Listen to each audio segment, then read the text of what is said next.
On your Monday episode of Locked On Raptors, new year, new Raptors. The Raptors take down the Phoenix Suns on Friday night. We will dig into our takeaways from it, including what does Gary Trent Jr.'s 35-point game mean for the Raptors in the big picture? It's a big month for him ahead of the trade deadline.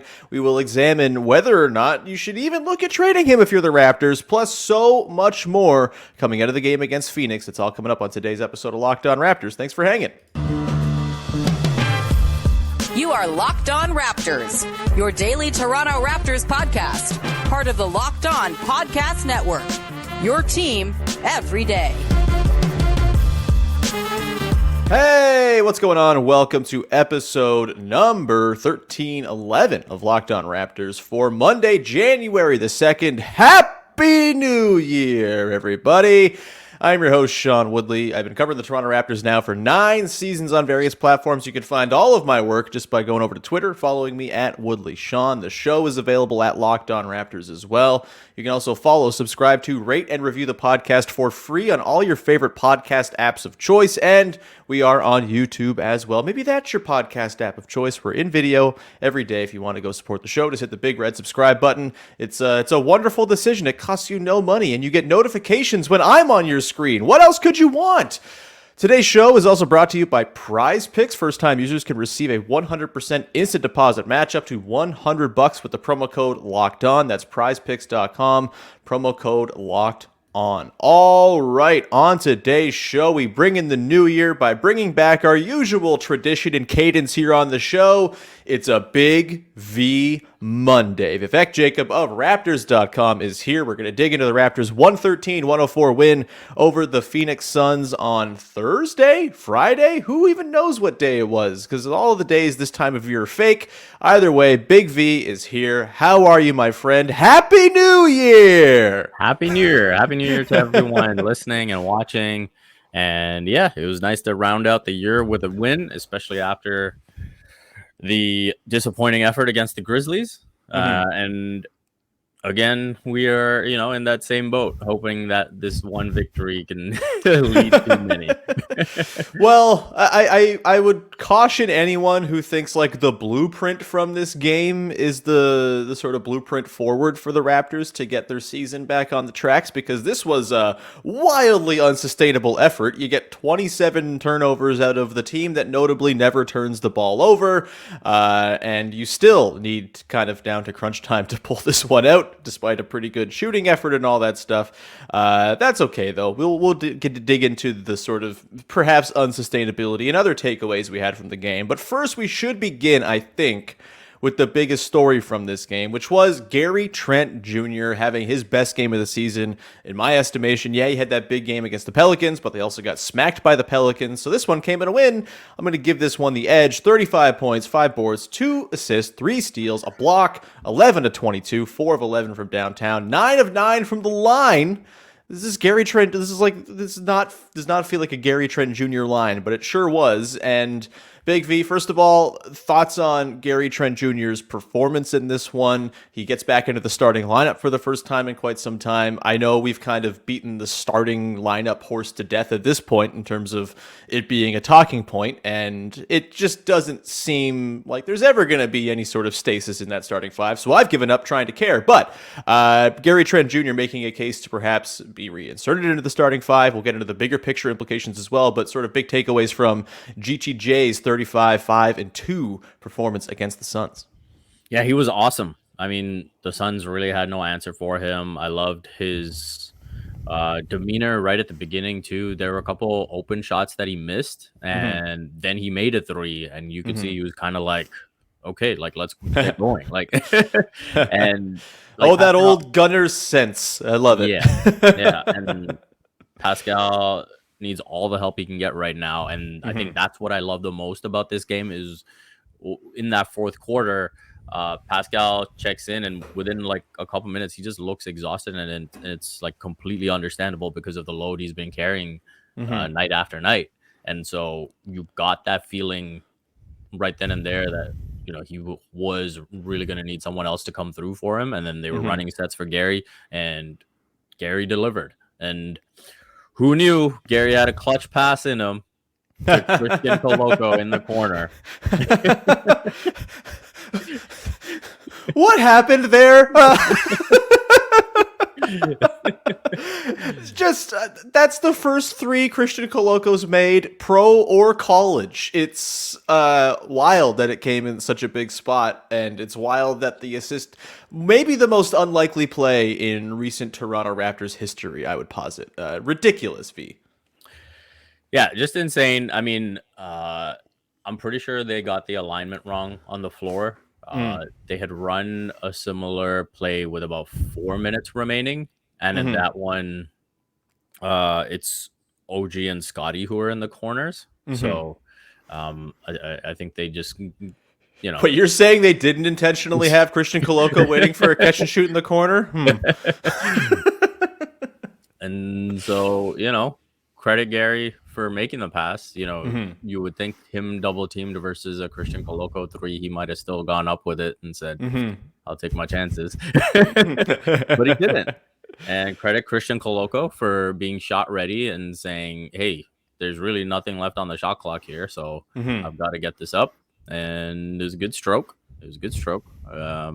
And yeah, it was a big shot. It was a big shot by Scottie before that, making the 3 as well. And that kind of pushed the lead to a fairly safe place. And those 2 threes pretty much decided the game. So yeah, just awesome to see other guys get it done with Siakam like needing the support. It turns out when you give Pascal Siakam some help, pretty good team. They're going to win some games. And yeah, I like Gary, it's hard to sort of overstate the necessity of his performance in that game. OG misses like 12 minutes of game time with foul trouble between the 3rd and the 4th. That was massive. Obviously Pascal for the maybe the first time showing the sort of toll of all that he's carried for this team. Maybe that's something to keep an eye on. Maybe not. It's hard to say. It was a back-to-back, obviously. So, maybe still finished with 26. Still finished with 26, unreasonably efficient, got to the line 10 times. Ho-hum, he's awesome. Was a plus 20 for the Raptors in this game. Siakam's doing just fine. And yeah, being a back-to-back, and I think the 3rd game in 4 nights, I think that probably started to add up for him there. And the schedule now, I was looking at it, for a guy who just his brain is all scrambled, it's really nice to have just every other day games for the next week and a half, 2 weeks. It's beautiful, at least to me. That's besides the point. Gary Trent Jr., he has this game. He gets back in the starting 5. He's been playing quite well of late off the bench as well when he's been asked to come in. And obviously, he has been sort of dubbed the dude who's going to get traded for sure before the deadline. And while that's still very much on the table, perhaps the most likely outcome, I do wonder, V, if you're maybe if you're the front office, you've been preparing to ship off Gary Trent Jr. in some sort of kick it down the road deal, much like they did with Norm Powell for Gary Trent Jr. a couple of years ago. You've been, ruminating in this all season long. You got the board of all your targets. Is there maybe an element of cold feet to trading away Gary Trent Jr., especially considering this is a team that doesn't have a lot of three-point shooting? He's one of the only guys on the team who can three-point shoot consistently. He's been coming back a little bit more towards his regular averages from downtown as well of late. There's this constant struggle, I think, with this season, the idea of, do you try to preserve a team that can be competitive to try to maximize what is an incredible Pascal Siakam season, a season in which you want to get some playoff reps and experience for your guys? Do you ship off guys who might make that more viable once you get to the spring? Where are you at right now with the Gary Trent Jr. thing? I know it's kind of felt like he's a likely guy to get shipped off at some point, but I don't know, man. If he's going to play like this, that becomes a much harder proposition, I think. Yeah, I feel like I've mostly been in the minority of, making the case for Gary to stay, where I think when you look at, the trades the Raptors have done in the past, whether it's Terrence Ross, DeMar DeRozan, Norman Powell, those are deals where you traded them at the point of peak value, right? And I'm not sure that Gary Trent Jr. is at his peak value right now when you consider his age and the development that's there to be gained. The question it then becomes, as a front office, are you able to re-sign him to a deal that keeps him as tradable as he is now, more tradable, or less tradable? right? Sure. And it's about finding that equilibrium point as far as a deal is concerned. And then the other thing too that I've harped on time and time again, the 3 shooters on this team. Fred VanVleet, OG Anunoby, Gary Trent Jr. The Holy Trinity, as they're known. Sorry, Rush. Move over. You trade one of them, you better be getting a shooter back, right? Like, when you see deals thrown out there that involve one of them and don't involve a shooter coming back, I'm just like, okay, how much worse is the spacing now?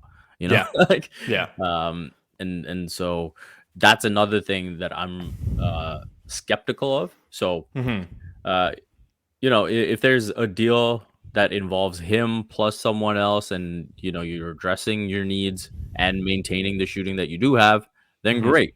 I think if that deal was there, the Raptors probably would have done it by now. We'll see what comes, in the final month before the trade deadline. That's usually when front offices really get serious about conversations and deals. But yeah, there's a lot to like about what Gary brings specifically to this team. Yeah, and like the way he plays off of their best player is sort of thing number one. And those two dudes, Siakam and Trent, like that's a beautiful connection that has been really good for 2 seasons now. Not to go all Benoit Blanc here, but it's another layer of the onion for the Raptors ahead of the deadline with, Trent playing this well, and you have the Fred VanVleet thing hanging over everything as well. It's not an easy set of decisions here. And I think Eric Koreen made a really interesting point in his sort of year-end sum up after the Suns game, digging into, over The Athletic, by the way. Go subscribe to Eric's stuff. He's the best. But he dug into the idea of sort of the downside, if you are going to trade off Gary Trent Jr. and Fred VanVleet and do the, get rid of our free agents thing before the deadline, you get into a conundrum with your best player, Pascal Siakam, where the idea of selling him on a team that's lesser, selling him potentially on sitting out games in March and April when he has a supermax potential extension on the line, if he makes All-NBA, that is also a big complication here. Again, many layers of this onion to unfold and be figured out for the Raptors. I'm super glad I'm not in the front office because this is the type of stuff that keeps people up at night. Thankfully, not me, because I'm not that talented or frankly driven to get to that point in my career. We're going to come back on the other side, Big V, dig into some other takeaways from this game against the Suns. We got the good, the bad, the coming up later on as well. Before we do that, however, got to tell you about our friends over at Prize Picks, who have made daily fantasy sports fun, easy, interesting, and most of all, accessible. Basically, it's you playing in like a little daily fantasy sports playground. Instead of, the slog of a full season fantasy sports league, which I've completely retired from, no more messing with NFL fantasy or anything like that for me. This is a perfect way to kind of scratch that itch without having the full commitment. Each night you pick 2 to 6 players and decide whether they're going to go over, score more or less than the projected points or rebounds or assists or whatever it is that they are projected for via Prize Picks. And you can win up to 25 times your money on any entry if you get all of your picks correct. There's no competing against other people. It's just you against the projections that are available. Prize Picks offers projections on any sport you want. You got the NBA, of course, but if you want to dabble with some NHL, maybe some college football, college basketball, women's college basketball, soccer, the WNBA, it's all there and so much more. Entries can be made in 60 seconds or less. It's that easy, safe and fast withdrawals, and currently they are operational in over 30 states and in Canada in every province except for Ontario as of right now. Download the Prize Picks app or go to the prizepicks.com website to sign up and play daily fantasy sports. First-time users can receive a 100% instant deposit match up to $100 with the promo code LOCKEDON. If you deposit $100, Prize Picks will give you $100. That's as simple as that. Don't forget to enter the promo code LOCKEDON at sign up for that instant deposit match up to $100 at prizepicks.com. All right, we continue on here with Vivek Jacob of Raptors.com, picking apart a nice win to close out the year for the Toronto Raptors. By the way, all the doom and gloom. The Raptors finished 49-37 in the calendar year of 2022.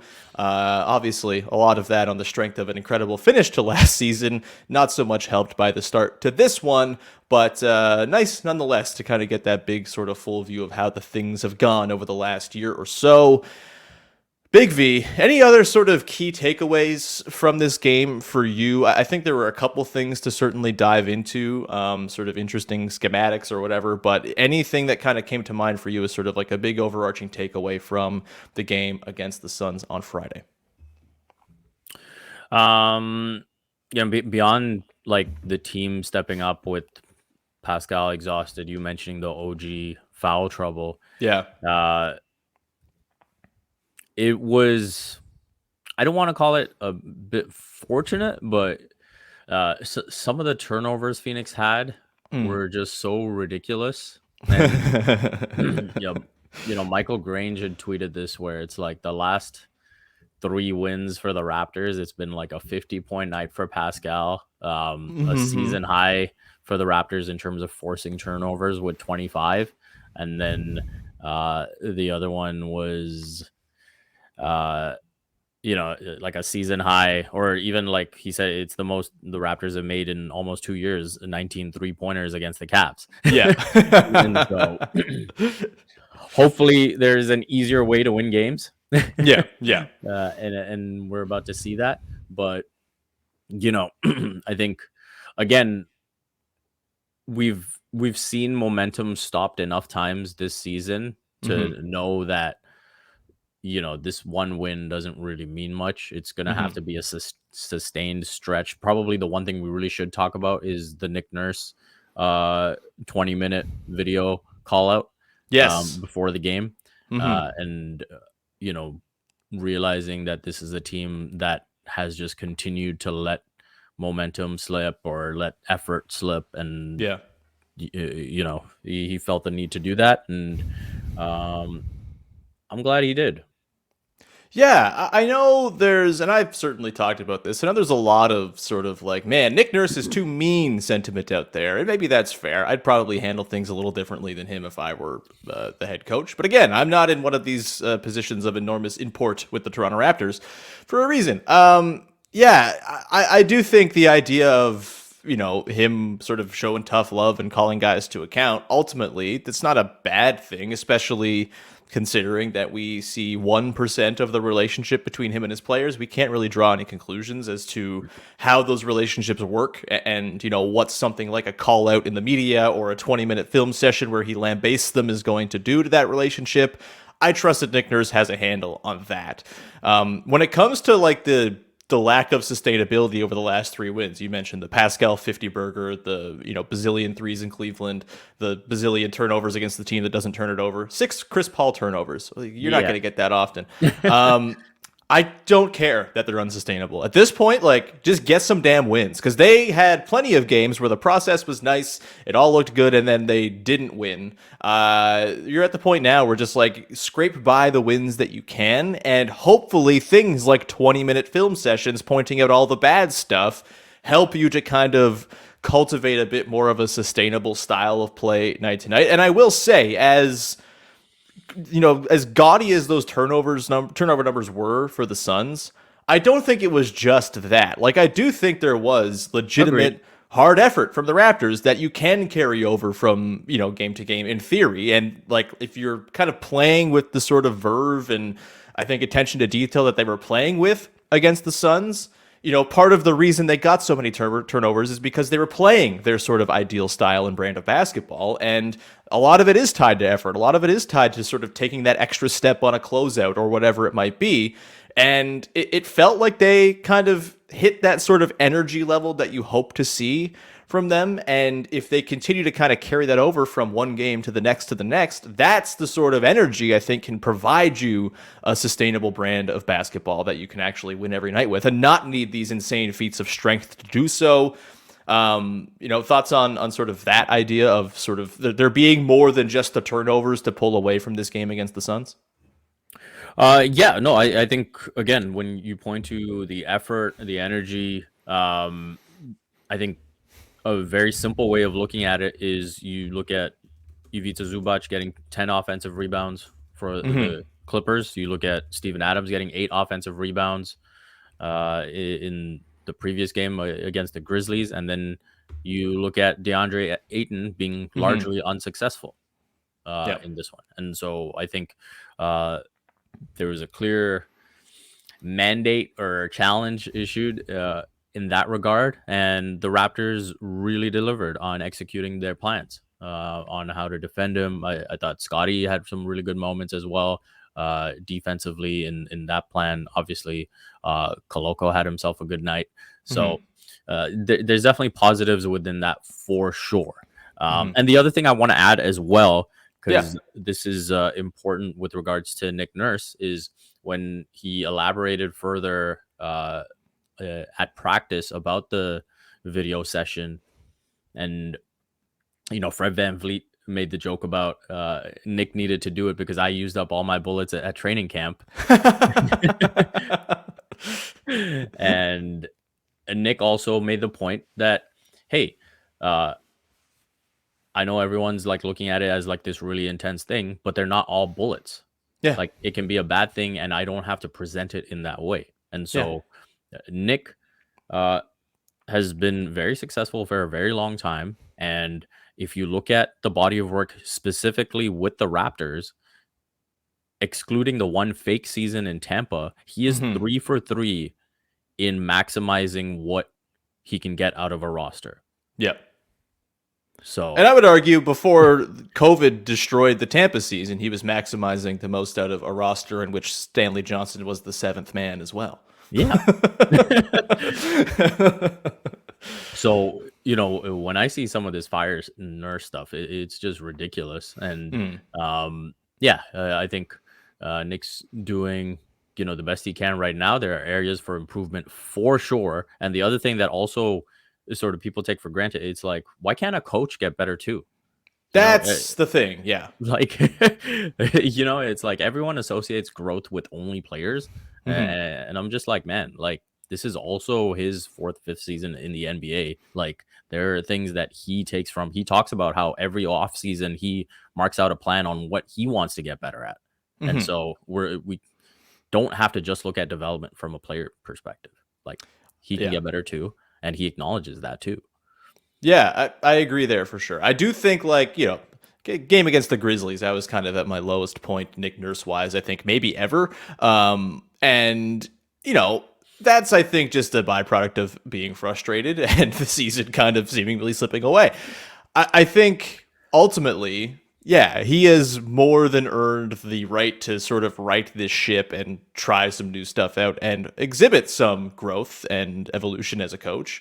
I do think it's, I think the reason for maybe the skepticism that he can do that is that like he kind of gives off this sort of stubborn, stuck in his ways vibe when he talks. But again, I feel like there are very few coaches for whom like the post-game pressers are less meaningful than Nick Nurse. I feel like he's never really actually saying what's actually going on. He's never answering X's and O's questions. He's always just kind of, doing his best to say what he can do so he doesn't get fined and get out there. And so it's hard to sort of parse exactly, those little notes of growth from those conversations that he has with the media as well. And to his credit, the last couple of weeks, there have been some subtle tweaks and changes in the way things have run. And there have been some results. They're 3-3 in their last 6. They've had a pretty tough schedule. They played well against some good teams before that stretch as well. So it does seem like things are stabilizing a little bit here, even though every loss feels so heavy with where they're at in the standings. But yeah, I think, this is good stuff. We had a lot of Nick Nurse talk on Friday with Jamara. We can kind of carry it forward and sort of put a bow on it there. But let dudes grow. Give patience. That's kind of, the Raptors' MO in large part as a franchise. It might be worth following that a little bit if you're kind of on your hot seat, like I might have been on Thursday night. Let's continue on and get into our good, the bad, and the to round out the show here. Before we do that, however, got to tell you about our pals over at Built Bar, who, of course, by now, make the best tasting protein bars in the game. I am not someone who likes a protein bar typically. I find that they taste like crap, and I just would rather be having a candy bar, but Built Bar has changed that because they actually do taste like candy bars. They feel indulgent. They feel like you're cheating, but you're not. You're getting some healthy stuff. It's only 130 calories in your standard bar, and they have all sorts of delicious flavors as well. They got new flavors like churro. Churro! It's like one of the best flavors there is. You got peanut butter brownie, one of my absolute favorites, and coconut almond. And I don't really know how Built does it, but they have managed to amazingly maintain the macros of things being healthy while making it feel as though you are having a cheat day. 130 calories, 4 grams of sugar, whopping 17 grams of protein in your standard bar. That is just way better than going to have yourself a Snickers bar or something like that. Head over to Walmart or Sam's Club or wherever, because it's all over the place. You can also go to Built.com and pick up yourself some Built bars as well. But Walmart, they are carrying them now. If you just want to go walk into your local Walmart establishment, pick up a four bar box of cookies and cream, double chocolate, coconut puffs, whatever it is, Built.com is the place to go. Go and check them out. All right, let's continue on here. Round out the show with the good, the bad, and the the way we close out every one of these game recap shows for your Toronto Raptors. Big V, let's start with your good. What you got? My good is getting back to Gary Trent Jr. and an underrated development this season has been his free throw attempts. He was 9 for 9 against the Suns. He is now up to a career high 3.6 attempts. I know that's not a significant amount, but considering his first couple of seasons, he literally averaged 0.5 and 0.7 attempts per game. This is a step forward, and I think it's an important addition to his game, and I think it's sort of a little area where you can say, hey, these are things that he's continuing to develop. Obviously, we want to see some of those raw stats show up in terms of rebounding and assists, but I think that is a good that was on full display against the Phoenix Suns. Yeah, and it's, I think, interesting that he's doing that while not quite playing the same sort of commandeering offense that he maybe was guilty of in previous seasons. Like this year, it's way more within the flow. There's a lot of catch and shoot to it, but there's also, some ample opportunity for him to just go and create for himself. He's got that floater as sort of a counter to his mid-range game and the way teams sort of run him off of that. That's been nice, and that's getting him to the line a little bit. And I just think in general, he's looked way more sort of within the flow of the offense. And, they needed him to kind of take things over and become their go-to option for reasons that we've already talked about on Friday. But in general, I think it's impressive that he's been able to rack up those free throws without sort of just being a guy who every single time he touches the ball, he's driving into the teeth of the defense trying to look for something. Like he's actually doing a little bit more in terms of, making the next pass and feeling like he's actually part of a system working towards a common goal, which is nice. My good is Scottie Barnes' defense on Deandre Ayton. He continues to be a center right now. It causes some, problems when you're trying to piece the puzzle pieces together if you were to go and trade for a center, for example. But as a stopgap right now, he is the best center on the team, and he's playing, that's his best lot on defense right now. He's not getting blown by on the perimeter when he's hanging around the rim. He's done a pretty decent job of contesting around the rim. What are your thoughts right now on the way Scottie, or I guess in particular on the way he sort of handled a pretty difficult matchup in Deandre Ayton?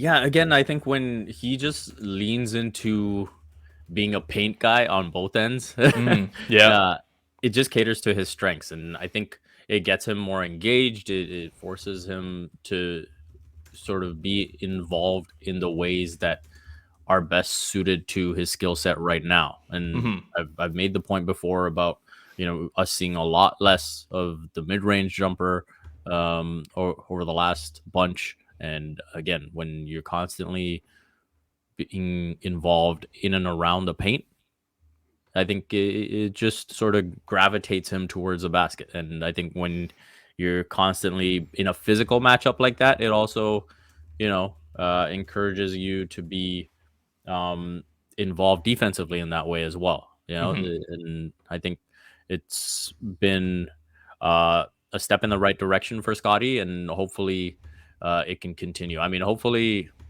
we can get away from those first halves where he's got 2 points or 0 points or and, putting on a show in the third quarters and fourth quarters and whatnot. But defensively, definitely a step forward. Yeah, inside 6 feet, he's currently allowing a 60.8 defensive field goal percentage, which is better than Pascal Siakam by a pretty significant order. Chris Boucher, Thad Young, outside of OG Anunoby, he's essentially, Precious Achiuwa's in there too, although Precious has not played very much, but best defensive field goal percentage inside 6 feet on the team outside of OG among regulars who have played a whole lot. Juancho's in there too, but that's a small sample comparatively. Either way, let's go on to the bad. My bad in this one, I'm kind of maybe over the Juancho Hernangomez thing. He only played 5 minutes in this game, didn't do a whole lot. And I feel like I'm only enjoying Juancho at this point when he's getting fed bounce passes by Thad Young. Otherwise, it's just kind of, what's he really doing out there? I know he does the positional defense thing well, but when the threes aren't falling, he wasn't even taking threes in his 5-minute stint against the Suns. I don't really see it right now with Juancho, and I kind of think once Precious is back, we're not going to see much more Juancho in the rotation. Thoughts on that? Yeah, I think his best moments came when he was in the starting lineup with Thad and the three best players on the team. And I think that's what he's best suited to, where, it's just, hey, play defense and whatever you do offensively is kind of a bonus. When you're asking for anything more than that, his weaknesses kind of show. It is disappointing that he's shooting the ball the way he has this season. Yeah. He's a career 35% guy and he's under 30 for this season so far. So that part of it is just the Raptors way, baby. He's assimilating to the team culture. How can you blame him for that? He's gonna go to the Nets next season and shoot 50% from three. It would be funnier if it weren't totally true. What's your bad? You know what? I'm gonna take a day off the bad. Oh, start the new year, no hating. A new resolution from Big V. Wow. Yeah. No, I think, we know what the weaknesses are at this point. So there's no real sense in doubling down on that. And so, just rooting for Precious Achiuwa to be back. And hopefully we do see him against the Pacers. Because he's been practicing very hard, I can tell you that. And Fred VanVleet also was like, hey, I'm coming back from injury, but you knocked me on my ass anyway. See, and people just blame Nick Nurse for Fred VanVleet being busted. It's everybody just knocking him around like he's a little pinball man. Yeah. So I will move on to my Okay. And because I didn't have anything in the bad, I'll go with two hmms. Okay. One's in a good way and one's not so much. Gary Trent Jr. last 7 games is shooting 45% from three. And so and we've talked about with Fred and Gary and OG being at like these career low numbers from three and not shooting the ball the way you'd expect. Hopefully, this means that Gary is turning it around. And I love that, in that move from the bench to the starting lineup, it didn't seem to impact him in any way. If anything, it gave him even more of a boost. And so hopefully that shooting is coming around and he can get back up to, that 38 plus mark that we're accustomed to seeing from him. And the other side of the and this is a very small sample size, but Malachi is 1 for his last 11 threes. And so hopefully he's not coming back down to earth. But, I guess considering he was over 45%, maybe he does need to come down a little bit. It was always going to happen at some point. By the way, also to your point, last 6 games for OG since coming back from injury, 44.7% from three on 6.3 attempts. Good, positive signs. We love it. Christian Koloko in that time, 100%, baby. I love it. Yeah, my is also Malachi Flynn related. It's been a couple of games now of him kind of shooting lopsidedly in the negative. And Jeff Dowtin got 4 minutes at the start of the fourth quarter in sort of, I guess Malachi was on the floor as well for some of that stretch too. But I am continually intrigued by Jeff Dowtin. I don't know if there is enough shooting there or, offensive punch just yet. We haven't seen a ton of it at the NBA level. But like the length and meanness on defense is pretty real. And I am, I'm not so sold on Malachi Flynn, notably me, the biggest Malachi Flynn hater, bringing in the New Year's resolution of still hating on Malachi Flynn, I suppose. But I'm not so sold on Flynn as like a guy who does it every single night for you. He's had plenty of times in his career where he's had a nice little stretch followed up by a couple of duds, and that kind of renders him not in the rotation for a bit. And Jeff Dowtin he does good stuff when he comes into the game. He never shoots. He doesn't do a whole lot offensively. He passed up a 3 that kind of made me crazy. And I feel like had he taken the 3 in that game against the Suns, maybe he's like a surefire rotation guy for Nick Nurse just on the strength of that one made open 3. But I'm continuously wanting to see a little bit more from him, and especially, I guess we're not really sure what the status of Fred VanVleet is just yet, but as he continues to be out of the lineup, I think there's an opportunity here for Nick Nurse to throw a little more doubt in our way, and I frankly relish it. I think he's a fun player. Any parting shots here? Any last things? Anything you'd like to plug before we get out of here, Big V?